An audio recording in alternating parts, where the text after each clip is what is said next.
Gloria al Señor. Vamos a buscar en la segunda carta del apóstol Pablo a Timoteo, capítulo 1, versículo 5. Segunda de Timoteo 1, 5, dice la palabra: trayendo a la memoria la fe no fingida que hay en ti, la cual habitó primero en tu abuela Loida y en tu madre Eunice, y estoy seguro que en ti también. Por lo cual te aconsejo que avives el fuego del don de Dios que está en ti por la imposición de mis manos. Señor, te damos a ti la gloria, la alabanza. Gracias por este tiempo de alabanza y adoración, Señor, que permites que te entreguemos, Padre eterno. Hoy reconocemos el privilegio que nos das de estar en tus atrios. Te pedimos, Señor, que tú nos hables tu palabra en esta noche, en el nombre de Jesús. Amén. Bien, por acá dice en la Nueva Versión Internacional: traigo a la memoria tu fe sincera, la cual animó primero a tu abuela Loida y a tu madre Eunice, y ahora te anima a ti. De eso estoy convencido. Por eso te recomiendo que avives la llama del don de Dios que recibiste cuando te impuse las manos. Bien, en estos dos versos que acabamos de leer, el 5 y el 6, hay unos conceptos bien interesantes que el apóstol Pablo menciona en su comunicación con Timoteo, ¿sí? Timoteo es un prominente discípulo del apóstol Pablo, sobresale mucho en el ministerio del apóstol Pablo, puesto que le menciona varias veces el apóstol Pablo y además le remite estas dos cartas, la primera y la segunda carta a Timoteo. Timoteo era un muchacho que vivía en Listra, en una provincia romana, en lo que ahora sería Turquía, es decir, al norte de Israel, región que está entre el Medio Oriente y Europa, ¿sí? Y este Timoteo llama la atención que la Biblia lo refiere, y según el libro de los Hechos sabemos que era hijo de una mujer judía, pero de padre griego, ¿sí? Entonces aquí ya comenzamos a un poquito a entender un poco a este personaje a quien Pablo le dirige la carta. Pues es con él que se refiere a este tema de la fe no fingida. Y hablando en ese contexto y remitiéndose a esa persona, le habla y le dice: yo sé que en tu abuela Loida y en tu madre Eunice habitó una fe que era sincera, y ahora habita en ti también. Entonces, ¿qué lleva al apóstol Pablo a identificar en Timoteo esta autenticidad en la fe? ¿Qué lleva al apóstol Pablo a sacar esa conclusión de Timoteo? ¿Qué es lo que uno puede entender allí?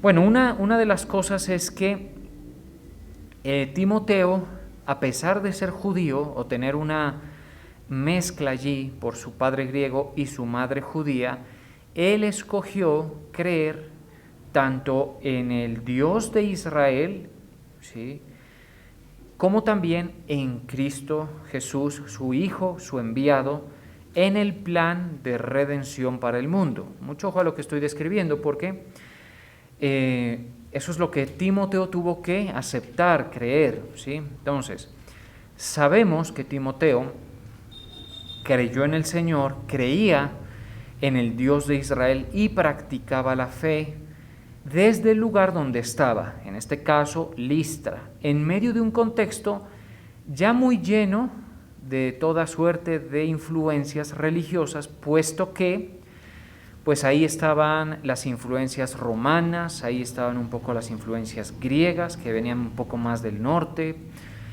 y en fin, es decir, Timoteo tenía muchos caminos que escoger, pero este Timoteo se mantuvo adherido a la fe de su madre y de su abuela, que le transmitieron algunos conceptos y verdades de lo que en ese momento era la Escritura. Hasta ese momento la Escritura era solamente lo que hoy conocemos como el Antiguo Testamento. Entonces, En Timoteo vemos eso, que Pablo le resalta la fe no fingida, pero hay unas razones por las cuales se refiere así a él, ¿sí? Una de ellas, insisto, es que Timoteo escogió la fe teniendo muchas opciones para ubicarse, digamos, en la fe. Él, a pesar de estar en un contexto donde la tradición judía no era muy fuerte, él había creído en el Dios de Israel y había sido enseñado en todo lo que tiene que ver con las profecías del Mesías, la historia del pueblo de Israel, y eso es una labor, por supuesto, que se la debe a su mamá Eunice y a su abuela Loida. Es decir, note usted el rol que tiene una persona de edificar en la fe a otra. En este caso, naturalmente, los padres a los hijos, y dígase más, los abuelos a los nietos también, ¿sí? Es decir, las generaciones que siguen, las generaciones de jóvenes, de niños, ellos van a tener mucha información de dónde escoger, al igual que Timoteo, ¿sí? La labor de un verdadero creyente es edificar según sus convicciones a la generación más joven. Esto no siempre es posible, lógicamente. Cada persona al final del día va a escoger su camino.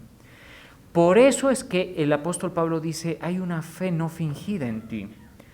Tú has reaccionado bien al mensaje de Dios y al mensaje del Evangelio. ¿Sí? ¿Por qué? Porque puede tomar cualquier camino. Mire que ni siquiera el ser hijo, por ejemplo, de una creyente necesariamente garantiza que uno tenga una fe real, una fe que tenga las evidencias de autenticidad. Ahorita vamos a ver un poquito más de eso. Y eso es bien importante, mis hermanos, porque si eso no habita en nosotros, igual como habita en Timoteo, pues honestamente nosotros estamos desaprobados. Hay un pasaje por ahí que me viene a la mente en este momento, que el apóstol Pablo dice, a menos de que estéis reprobados. En el 2 de Corintios 13:5 dice, examinaos, y esto puede ser, esta palabra, este mensaje que les estoy transmitiendo puede ser la oportunidad suya, además de muchos otros momentos que usted pueda tener personales, pero puede ser una oportunidad suya para que haga eso que está escrito en 2 de Corintios 13:5. Dice, examinaos a vosotros mismos si estáis en la fe.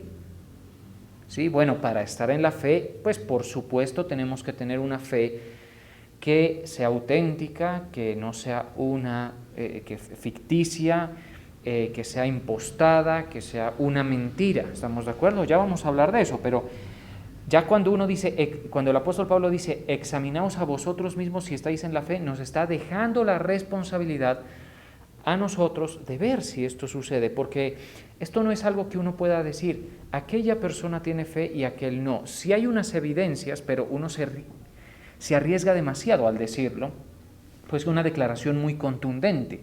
Es decir, yo decir de alguien de ustedes, por ejemplo, no tiene fe, eso es muy contundente, es muy arriesgado, me puedo equivocar. Y la gente puede sacar conclusiones cuando no tiene la base doctrinal erróneas. Puede descalificar a los aprobados y puede aprobar a los desaprobados. ¿Sí? Por eso el juzgar debe reducirse a lo mínimo posible, ¿sí? Y debe dejarse a las manos o al criterio de los más maduros, entrenados en todo lo que a las verdades escriturales se refiere. ¿Estamos de acuerdo? Uno no puede andar diciendo, no, es que este tiene, es que este no tiene. Se arriesga mucho. Incluso usted debe madurar en todo lo que a la doctrina del Señor se refiere, a las Escrituras, y allí ya puede usted examinarse. Examinaos a vosotros mismos si estáis en la fe. Probaos a vosotros mismos, o no os conocéis a vosotros mismos, que Jesucristo está en vosotros, a menos que estéis reprobados. Les quiero decir algo que ya ustedes han escuchado, pero se los repito. Si una persona no está en la fe, Cristo no está en él y él no está en Cristo. hablando particularmente de cuál fe. Usted me dirá, ¿cuál fe, pastor? A ver, explíqueme, porque hoy hay tantas cosas que se pasan, digamos, o se presentan como fe o como, sí, como estos temas místicos y todo esto. ¿Cuál fe? La fe en el Evangelio de nuestro Señor Jesucristo. Si una persona no está en eso, no está en Cristo. Y eso lo hace que se mantenga en condición de reprobado por Dios. Toda persona que no está en la fe en la humanidad está reprobado por Dios. ¿En cuál fe? En la fe que la Escritura nos describe, que habitó en Loida, en Eunice, en Timoteo y que en nosotros debe haber. Otra expresión muy importante, porque sin fe es imposible agradar a Dios. Entonces es nuestra responsabilidad.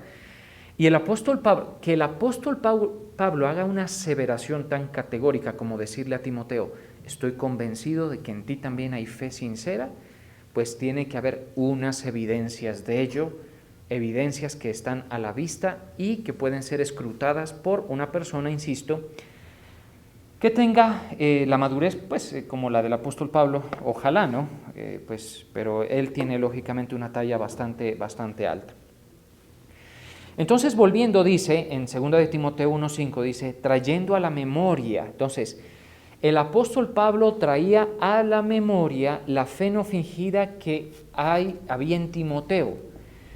Es decir, la fe, una de las cosas que nosotros debemos entender que sucedió en Timoteo es que se pudo ver que dio los pasos necesarios para aceptar el mensaje del Señor. Esto es complicado. Mucha gente, por ejemplo, cuando está en la edad más dócil, se dejan guiar, apacentar, orientar en todo lo que tiene que ver con la fe en Dios y con la fe en el Evangelio. Mucha gente. Pero llega un momento en su vida que lógicamente ya va a ir en la dirección no de lo que le digan, sino de sus convicciones, ¿sí? En todos los aspectos. Estas convicciones que puede tener o pueden ser correctas o pueden ser incorrectas, pero en todo caso lo importante aquí es cómo en nuestro interior está la fe funcionando de manera que de forma autónoma, libre, independiente e incluso sin influencia pudiéramos nosotros transitar en este camino de la fe. Eso es una fe no fingida, ¿estamos de acuerdo? Una fe que sí puede haber sido influida, pero que luego solita va trayendo esas evidencias de haber creído en el Señor. ¿Sí? Trayendo a la memoria la fe no fingida que hay en ti, la cual habitó primero en tu abuela Loida y en tu madre Eunice, y estoy seguro que en ti también. Entonces, en ellos, ¿qué se veía? En ellos se veía una adherencia. Mucho ojo a este concepto, mucho ojo, porque aquí es donde mucha gente falla en su práctica de fe. Y puede tener, insisto, consecuencias desagradables, muy desagradables, porque si alguien no está en Cristo, por eso el apóstol Pablo, no sé si se acuerdan que hicimos una prédica hace rato, ya ni me acuerdo cómo la titulamos, pero que le reprocha a los Gálatas, le dice, oh Gálatas insensatos, les dice, ¿quién os fascinó? Y más adelante les dice, de la gracia habéis caído. ¿Sí? Porque la fe es una posición delante de Dios. Por eso la fe que nosotros debemos practicar no es lo que a nosotros nos parezca, sino la fe del Hijo de Dios. ¿Estamos de acuerdo? La fe que tú debes practicar es una posición delante de Dios que se extrae de los modelos de la Biblia. ¿Estamos de acuerdo? Y esa, mi hermano, es la que salva y, ojo, esa es la que funciona. Porque si funciona para salvación, funciona para la vida en general. En estos días el apóstol hablaba acerca de que yo no me debo enfocar en la prosperidad, pero no, es muy normal, eso fue hoy de hecho, es muy normal que la fe cuando se practica bien traiga unos efectos en mi vida de prosperidad. No, insisto, no me debo enfocar en la prosperidad, pero sí es esperable que al tener una relación funcionando con Dios, pues la prosperidad sea algo que se pueda ir dando en determinadas circunstancias. ¿Sí? Si usted quiere entender un poquito más de eso, ya hicimos una prédica sobre eso, la titulamos El Evangelio de la Prosperidad, porque mire qué cosa tan controversial esto de la prosperidad. Entonces, eso de no estar en la fe es una cosa muy, muy, muy compleja, ¿sí? De no estar en la fe. ¿Qué se veía en Timoteo? Que se vio en Eunice y que se vio en Loida. Mucha atención. Adherencia, esto es, adherencia a la verdad escritural y a la palabra de Dios presentada en el Evangelio. La adherencia es una cuestión complicada porque uno solamente se mantiene adherido cuando tiene una autonomía para hacerlo, ¿sí me entiende? Cuando ya más allá de las influencias. Vamos a entender esto de la siguiente manera. ¿Qué tan difícil o fácil es adherirse a las dietas de hoy en día, por ejemplo? Por ahí uno escucha que hay una que se llama la dieta keto, ¿sí? Otra que la paleo, y bueno, tanta cosa. Pues una persona, para adherirse a una dieta de esas, pues tiene que tener una fuerza interior hacia esas cosas que sobrepase influencias, las mismas dificultades que puede representar ser selectivo con eso, porque por ejemplo, hoy por hoy uno va a un supermercado y encuentra de todo, lo que quiera y lo que no también. Entonces uno se va a dar cuenta usted de algo, y es que si usted, por ejemplo, comete el terrible error de ir a mercar con hambre, que puede suceder, ¿no? No sucede de vez en cuando, o uno termina comprando cosas que ni pensaba. Entonces, ¿qué tanto, como les digo, qué tanto se necesita para que una persona se mantenga adherido? Que le presenten, por ejemplo, los veganos, carne y no coma carne, ¿sí? O que le digan en la dieta keto te entregamos carbohidratos y ella no coma carbohidratos porque ellos creo que solo son grasas y proteína, creo que una cosa así es ¿sí? Tiene que estar muy convencido, ¿sí? Y tiene que ser muy disciplinado y adherirse. Pues en cuanto a la fe, la adherencia a la palabra es lo que importa. ¿Estamos de acuerdo? La adherencia a la palabra es lo que importa. Eso tenía Timoteo. ¿Sí? De Timoteo ya no 1, sino capítulo 3, versículo 15. Nuevamente el apóstol Pablo refiriéndose ¿a quién? A Timoteo. A él mismo, mejor dicho, note usted. Segunda de Timoteo 3:14 dice, pero persiste tú en lo que has aprendido y te persuadiste. Esa palabra, persuasión, la han escuchado mucho últimamente de mi boca, ¿cierto? Los persuadidos del Evangelio. Solo un persuadido del Evangelio puede de forma autónoma hacer una buena práctica de fe. Porque si a uno no está persuadido y el papá le dijo, o la mamá le dijo, o la abuela le dijo, pero no llega a persuadirse, va a pasar el tiempo y va a haber un momento en que se cae de esa adherencia. ¿Sí? Se sale, dice, yo no voy más, no me siento, yo siento que eso a mí no me entra, esos conceptos, eso que hablan allá. Y entonces es cuando vemos, por ejemplo, que familias venían con sus hijos y ¡pum!, ya dejan de venir con los hijos, sino solo una persona. ¿Sí? O vemos, por ejemplo, amigos que venían juntos y de repente ya los amigos no pueden seguir juntos porque los dividen posiciones y convicción. ¿Sí? Pues en el caso de Timoteo dice, pero persiste tú en lo que has aprendido y te persuadiste. Para que las cosas de Dios, mi hermano, escúcheme muy bien, para que tú estés persuadido de las cosas de Dios, tienes que tener la fe, tienes que tener sencillez de corazón. ¿Sí? Estas convicciones que nosotros tenemos no las vas a encontrar afuera y van a ir en contra de todo lo que el Señor expresa en su palabra, estas persuasiones. ¿Sí?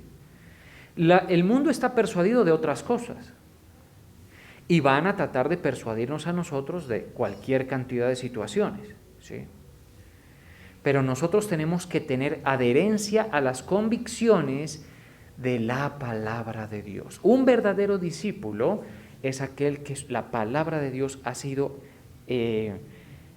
aprendida y se ha persuadido de ella a tal punto y a tal nivel que en los momentos en los que tiene que aplicarla, la aplica, por encima de muchas cosas que pueden estar distrayéndolo, jalándolo de un lado para otro, llevándolo de aquí para allá. ¿Estamos de acuerdo? Entonces usted ya se puede ir dando cuenta si usted tiene o no fe auténtica, o si en cambio usted tiene una fe fingida. Pues una fe fingida en contraposición a esto que estoy mencionando sería una fe que puede simpatizar, pero que no se adhiere a la palabra. Ahora, esto también resalta mucho la importancia de conocer la palabra de Dios, ¿no cree usted? Eso también ya es un asunto de nuestra responsabilidad. ¿Por qué el apóstol Pablo le dice a Timoteo, tu fe no fingida? En 2 de Timoteo 3:14 dice, pero persiste tú en lo que has aprendido y te persuadiste, porque estaba persuadido Timoteo. ¿Qué tan persuadido estás tú? ¿Qué tan convencido de lo que tú estás practicando estás? Porque te quiero decir que esto requiere, para practicarlo durante toda la vida, ser discípulo de Cristo requiere estar persuadido del Señor. Mire, nosotros conocemos gente, porque no siempre podemos y debemos señalar lo malo, pero nosotros conocemos gente que le ha pasado de todo en la vida. Han tenido altos, bajos, han estado acompañados y solos, y siguen adheridos a las cosas del Señor, a las verdades, ¿sí? No para que nadie los vea, no porque sienten cosas, no por nada, sino porque han sido persuadidos. Para que la persuasión llegue a darse en nosotros, lógicamente el Señor hace unas colaboraciones tremendas, ¿no? En el caso de muchos de nosotros, el Señor se manifestó cuando se nos presentó con milagros, con cosas como esas, pero eso es una como ayudita del Señor para que nos persuadamos. Sabiendo de quién has aprendido, versículo 15, y que desde la niñez has sabido las sagradas escrituras. Mucho ojo a esto, las cuales te pueden hacer sabio para la salvación por la fe que es en Cristo Jesús. ¿Cuál es el potencial de la palabra de Dios, de la Escritura, de la Biblia? Pregunto, iglesia, para que se vuelva a despertar en ustedes ese deseo de acercarse a ella, de crear hábitos responsables y disciplinados de estudio de la palabra. ¿Y por qué usted como cristiano tiene que leerla? ¿Por qué?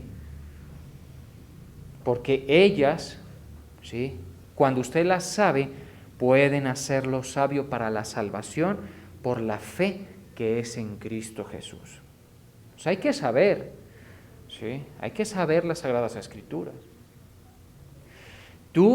Se va a ver la fe en cuánta adherencia tienes a eso. Entonces, un buen punto de partida es comenzar a conocerla. Mire, cuando uno se relaciona en posición de pastor con un discípulo que estudia la palabra, casi no hay que decirle nada. No hay que decirle que no se deje congregar, porque la Biblia le dice, no dejéis de congregaros como algunos tienen por costumbre. De estos temas tan espinosos como por ejemplo el diezmo, uno ni habla, porque si esa persona la ha leído, ya sabe que eso está allí, y hay una promesa, y si quiere lo practica y Dios lo bendice. Y si no, no, y es tu decisión. ¿Estamos de acuerdo? ¿Sí? A una persona como esas, uno no tiene que estarle diciendo o indicando que, por ejemplo, el valor de la autoridad, tal y como David lo aplicaba en su vida. ¿Sí? Y así nos podemos ir a punto, ¿sí? Porque es una persona edificada.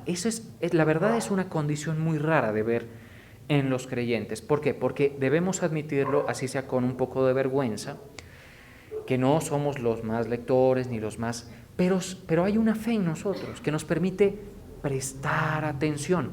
Porque ya el solo hecho de que usted preste atención a cosas como el infierno, a cosas como el cielo, a cosas como que Dios... Ya pues indica, ¿no? Hay gente que, pues, mire, hay gente que no soporta 15 minutos, 10 minutos de predicación, y ustedes pues se la aguantan toda, ¿no? O sea que ahí vamos bien, ¿sí? ¿Por qué dice esta gente de qué es lo? ¿Por qué? Porque no hay la capacidad para adherirse a esas cosas, pero ya tú tienes que ir aumentando, ¿sí? Hay gente que entiende y se mantiene adherida a las palabras del Señor. Es una persona que va un poco más, está un poco más firme en las verdades de la palabra, de tal manera que las vanidades de este mundo no le sacuden tanto, no está tan novato en las cosas. Y esto tú debes buscarlo, porque la adherencia a esto durante los años es lo que va a determinar si tú tienes fe fingida o no.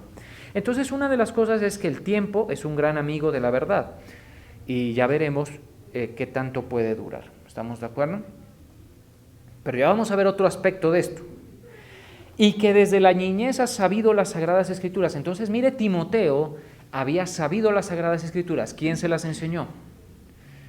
Pues según lo que vemos, Loida y Eunice, su madre, porque su padre griego no tenía que darle en ese sentido. ¿Estamos de acuerdo? Pero él las sabía. Pero una cosa es saberlas y otra cosa es estar persuadido. Hay mucha gente que se ha apartado del Señor, familiares suyos, cercanos a ustedes, que saben Biblia, pero otra cosa es que estén persuadidos de ella. ¿Estamos de acuerdo? Que saben las verdades escriturales, pero otra muy diferente es que estén persuadidos de ella. Entonces ahí es cuando vemos una disparidad. Cuando, por ejemplo, esta diferencia está en el hogar, es muy incómodo, ¿sí? Porque entonces, por ejemplo, el marido va en la dirección de la palabra, pero la esposa no. Muy difícil. O, por ejemplo, algún miembro de la familia es divergente con respecto a estas cosas. Pues mire, nosotros no vamos a imponer a nadie porque aparte ni se puede. Eso de que uno quiere convencer y todo eso es un cuento. Yo no puedo convencer a nadie, ¿no? Es lo que uno crea, ¿sí? Y, por ejemplo, si tú ves que hay gente que coge un camino de divergencia, no te frustres tanto. Esto es un camino de elecciones, de decisiones, ¿sí? Sobre todo cuando saben. Usted dice, no, es que mi hijo sabe, es que mi esposa sabe, ya he escuchado la palabra de Dios. Ay, ¿no está persuadida? No. Pues a veces uno le puede decir, Señor, ayúdanos, convéncela. El Espíritu Santo puede hacerlo. El Espíritu Santo es fuerte y potente para eso. Pero hay una línea de libre albedrío ahí muy grande, de decisión. ¿Estamos de acuerdo? De decisión.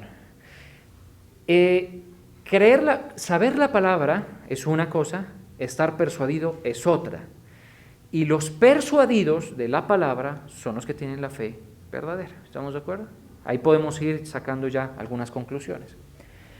Sabiendo de quiénes, y dice, las cuales te pueden hacer sabio para la salvación, por la fe que es en Cristo Jesús. Mire, esto de ser sabio para la salvación significa lo siguiente, mis hermanos. Es decir, que usted supóngase que ya creyó que Jesucristo murió por sus pecados y que usted necesitaba esa redención y que usted ya creyó en el cielo y en el infierno, destinos temporales, pero mucho más importantes que esta vida. Usted ya ha creído en esas cosas. ¿Sabe qué hace cuando usted lee la palabra? Cuando usted lee la palabra comienza a obtener sabiduría necesaria para vivir en la fe, porque la Biblia dice, mas el justo por la fe vivirá. Significa que en la vida se le van a presentar toda suerte de curvas y reveses donde usted tiene que saber manejar el asunto con estas cosas. ¿Estamos de acuerdo? ¿De dónde la saca usted? De la Escritura. Pues si usted ha estado de pronto, valga la oportunidad, ¿no?, en un poco de distancia con la palabra, todo eso, y usted dice, no, es que yo a veces no la entiendo, o una cosa, pues le animo a que comience a leerla, pregunte, nosotros nos disponemos. Yo he tenido muchas preguntas. Hay cosas, por ejemplo, a mí en pandemia me pasó algo muy bonito, ¿no? Y es que por el tiempo que se ganó, pues en mi caso, porque parada de actividades, sobre todo en ese primer mes que hubo, fue tan seca y tan abrupta que dejó unos espacios tremendos. Ya, por ejemplo, uno no se movía de un punto a un punto B, se quedaba en la calle, entonces se doblaba el tiempo.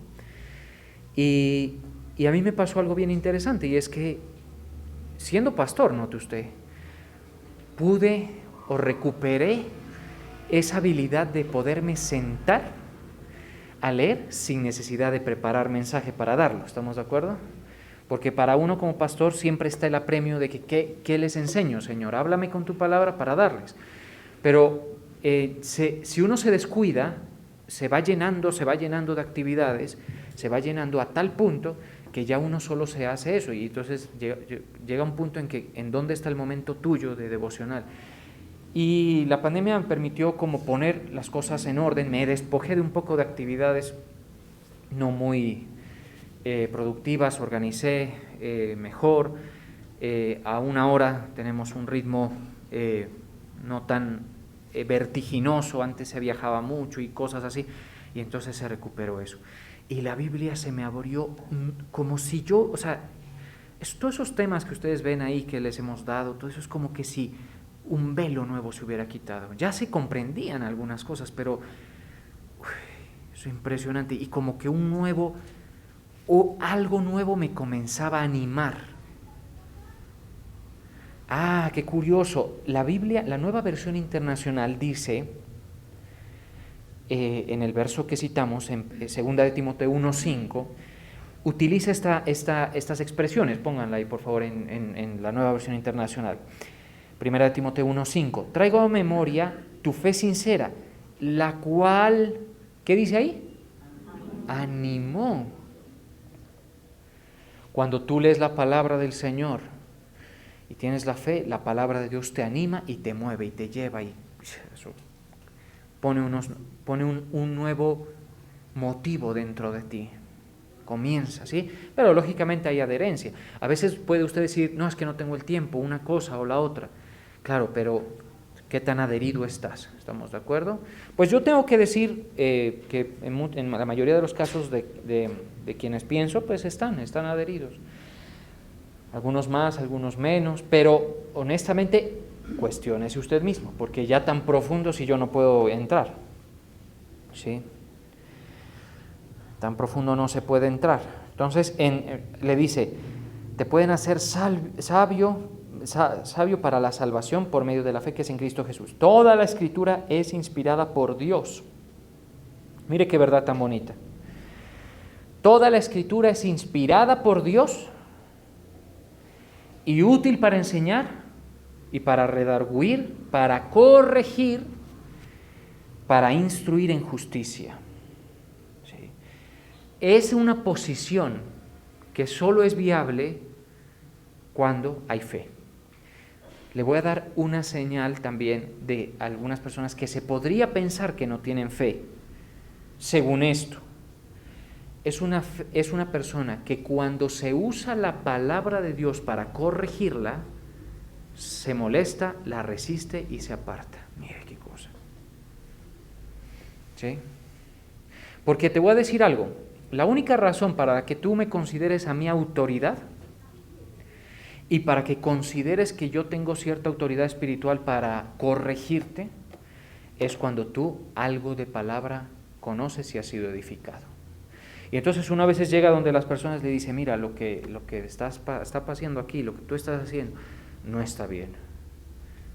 La Biblia dice tal cosa. Cuando la gente no tiene fe auténtica, ahí la adherencia se rompe. ¿Estamos de acuerdo?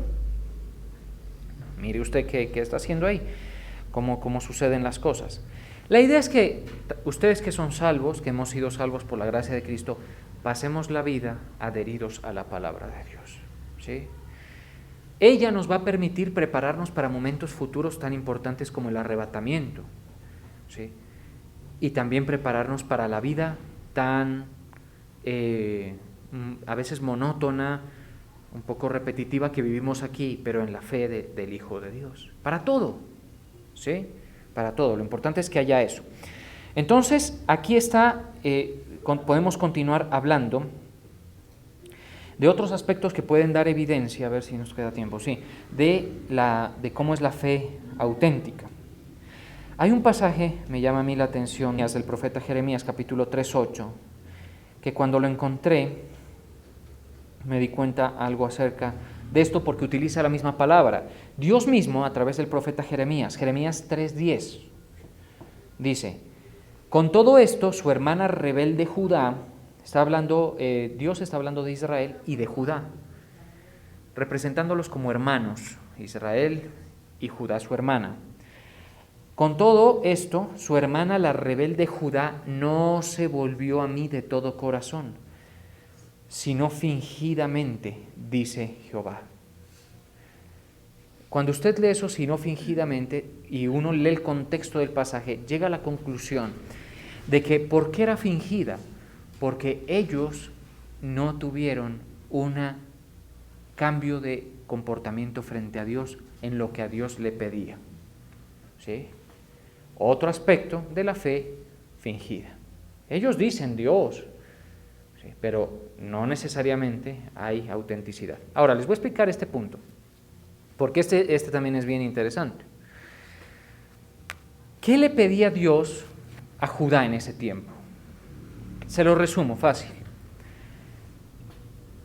Que dejen el adulterio y la fornicación espiritual. ¿Qué son esos pecados? Todos los pecados en los que la persona se va en pos de figuras, deidades, placeres, cuestiones que no merecen ni su adoración ni su devoción, pero que sin embargo se las da. Cuando, teniendo que ser fiel a su Dios, buscaban para ellos ídolos y se adherían a ídolos por influencia. Ahí está Dagón de los filisteos, ahí está Moloc de los amonitas, creo de los moabitas, me perdonarán la imprecisión ahí.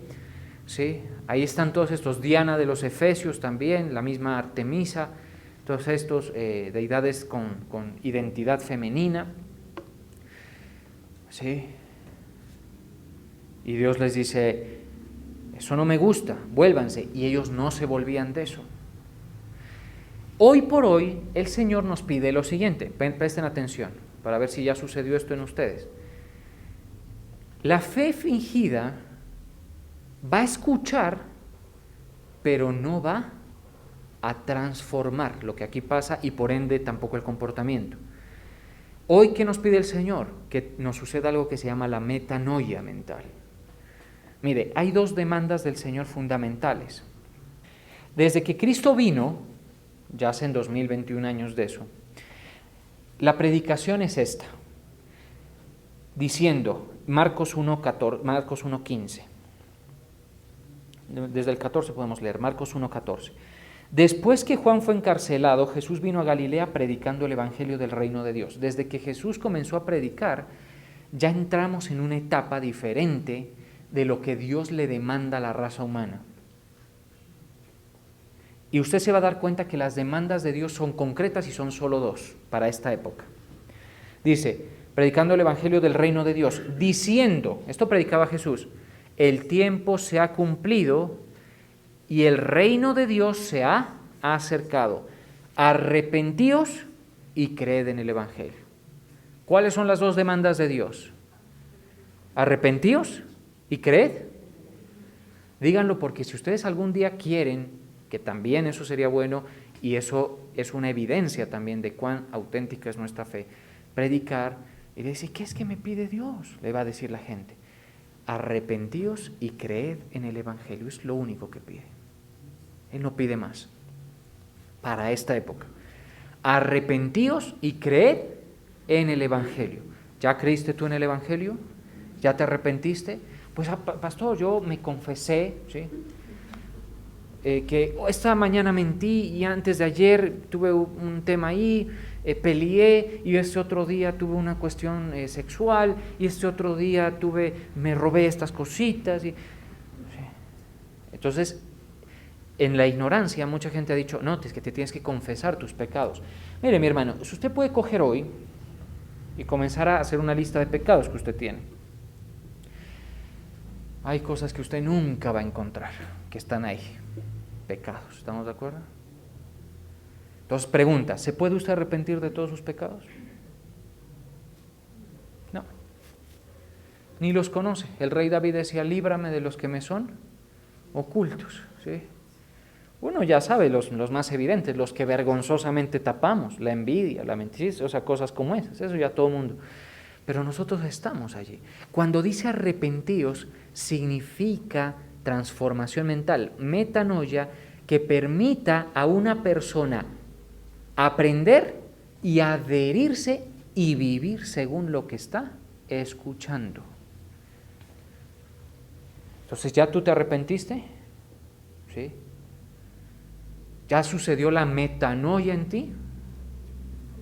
Ah, bueno, excelente, porque tu fe pues tiene algunas cosas que nos pueden llevar a aseverar que pues es auténtica, ¿sí?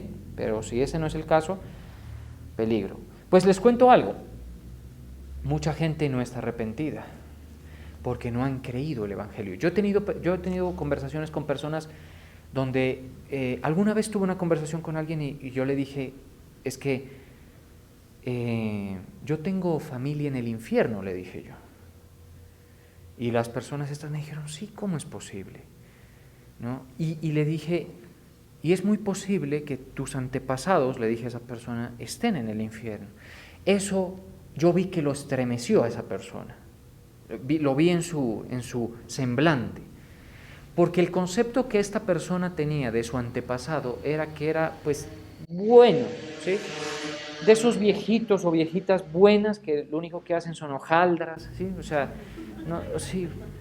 ellos no hacen daño a nadie, generosos, buenos, ya pasiones que van a tener, ¿sí?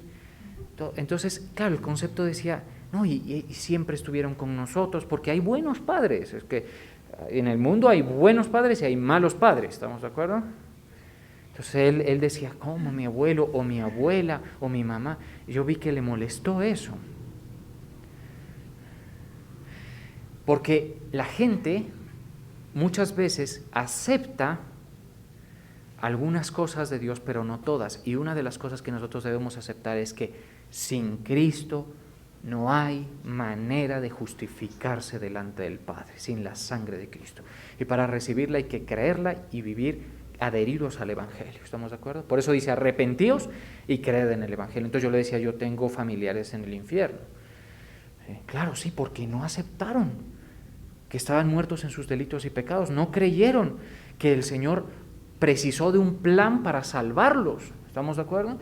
Esa persona, no se extrañe usted, que viene a la iglesia por un tiempo, escucha y todo, pero sigue practicando los pecados, no los aborrece, no aborrece la condición humana, no le parece, está distraído con diferentes espejismos del mundo, ¿sí? Pero ese pues no es el caso de la mayoría de ustedes. Lo que trato de decir es que esto que vio el apóstol Pablo en nosotros debe darse. De otra forma, se complica el asunto.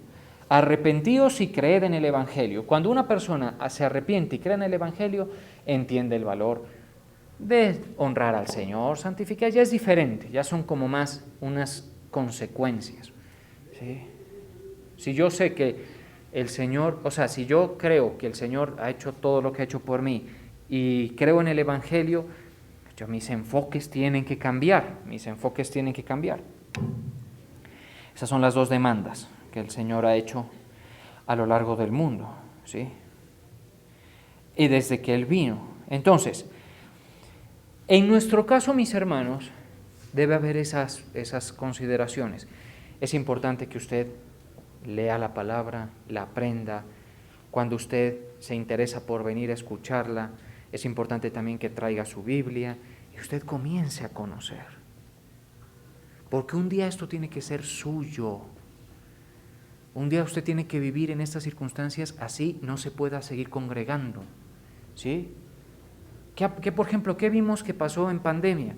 Es que mucha gente dejó de escuchar la palabra y sus comportamientos comenzaron a degradarse, ¿sí? Y yo les pregunto, y gracias a Dios el Señor nos permitió seguir atendiendo, porque el Señor conoce el proceso.